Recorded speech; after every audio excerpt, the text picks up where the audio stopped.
Чтобы ему было больно. Чтобы ему было Было больно. Руку сломать, одну оставить. Лицо не трогать пока. И это не трогать. Ноги сломать можно. Почки отбить. Чтобы больно ему было, чтобы вот он стекал, понимаешь? А потом уже вместе. Что делаем? Всё. Вместе его добиваем. Добиваем? Да, там. Вот мне хочется, чтобы увидеть, в каком он состоянии, как он мучается. Ты меня должен понять. Как он мучается, я должна увидеть. И сказать ему пару ласковых слов. Перед смертью, в смысле? Да.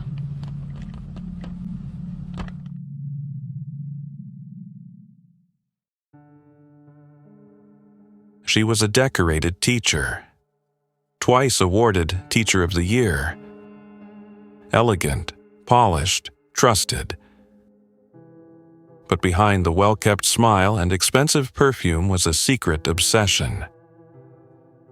And when her favorite student fell in love with someone else, she made a decision that would shock an entire town. This is the story of Yulia Simonova and the student she tried to destroy. In the quiet Russian town of Shatura, everyone knew Yulia. She had been teaching for almost 30 years, always dressed to perfection, always in heels, always kind to the parents. Twice named Teacher of the Year, she was known for her discipline and passion. Music was her escape. She played several instruments and performed at school concerts. Many thought she was the ideal educator, but those who knew her from childhood told a different story. Yulia grew up in a strict household. Her mother, also a teacher, was cold, domineering, and cruel. She wasn't allowed to go out with friends, watch TV, or make her own choices. She was trained to be obedient, and later to control. After university, she started teaching primary school. She married, had a daughter, divorced, remarried, had a son, then divorced again. Relationships didn't last, but one thing always remained: her job and her desire for order. In 2006, a 6-year-old boy named Ivan Sitnikov walked into her classroom. He wasn't extraordinary. Average grades, quiet. But to Yulia, he was different, special. She praised him constantly, called on him first, gave him perfect scores even when he gave the wrong answers. She gave him money, took him on school trips to Moscow, museums, theaters, even out to eat. And at first, no one thought anything of it. She's just a generous teacher, people said. But as years passed, things became strange. Yulia transferred to a new school, but kept in close contact with Ivan. She offered to tutor him, free of charge. She even befriended his parents, telling them she saw great talent in their son. But no one else saw it. Ivan remained a struggling student, yet his grades were always perfect. His new teachers were told, or rather pressured, to give him top marks. She would come to us and say, "Just give him an A," one teacher recalled, even if he didn't know the material. The gifts became more expensive: a phone, a laptop. And then, at age 14, a brand new scooter, paid in full by Yulia. That was the moment Ivan's parents started to worry. They returned the money, but they didn't cut contact. Maybe they didn't know how. By then, Yulia had become part of their lives, but her focus never shifted. She only talked about Ivan, and she had one request: please, don't let him date girls. They're distracting him from his future. In 2015, Ivan was in 9th grade. He had a girlfriend.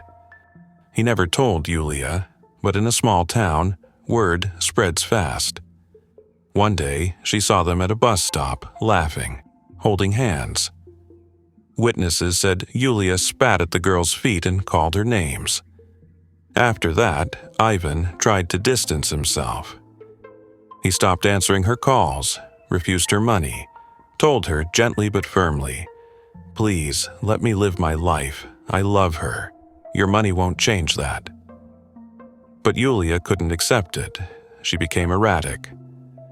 At school, she was distracted, lost in thought. At home, she was cold and distant. Her partner noticed, her colleagues noticed, even her students noticed. Then came the graffiti. All over town. Hateful messages about Ivan and his girlfriend, painted on walls, fences, school buildings. No one was caught, but everyone had the same suspicion. And still, Yulia didn't give up. In April 2015, Yulia contacted an old acquaintance, Nikolai Rudenko, a former athlete and wrestling coach. She didn't even try to hide her intentions. She wanted him to take care of someone.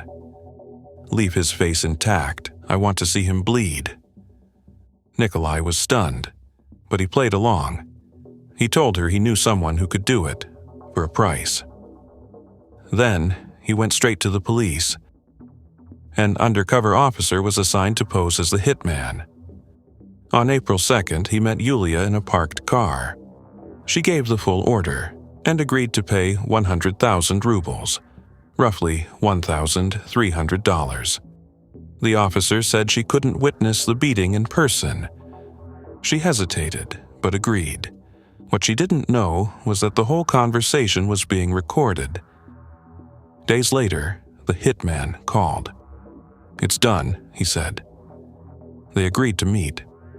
Yulia showed up, smiling, calm, satisfied. She handed over the money and whispered, "You're my angel." And then, officers surrounded her car. She was arrested on the spot. Even after being shown the footage, the audio, the transcripts, she denied everything. In court, she said she was framed, that she was a respected educator, that she had students to care for. "It's the end of the school term," she told the judge.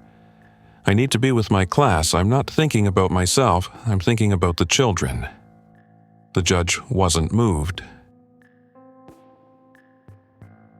The town of Shatura was shaken. How could she, that teacher, be capable of something so monstrous? Her former students were speechless, her family in disbelief. "She must have lost her mind," said her longtime partner. "That's not the woman I know." Psychiatrists agreed. In May 2015, she was declared mentally unfit to stand trial.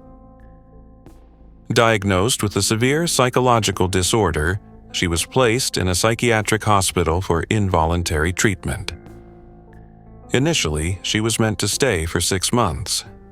But as of today, nearly a decade later, Yulia Simonova remains in that facility. She never apologized, never admitted guilt, and never let go of the boy who said no. Want more stories like this? Subscribe and hit the bell. You won't want to miss what's coming next.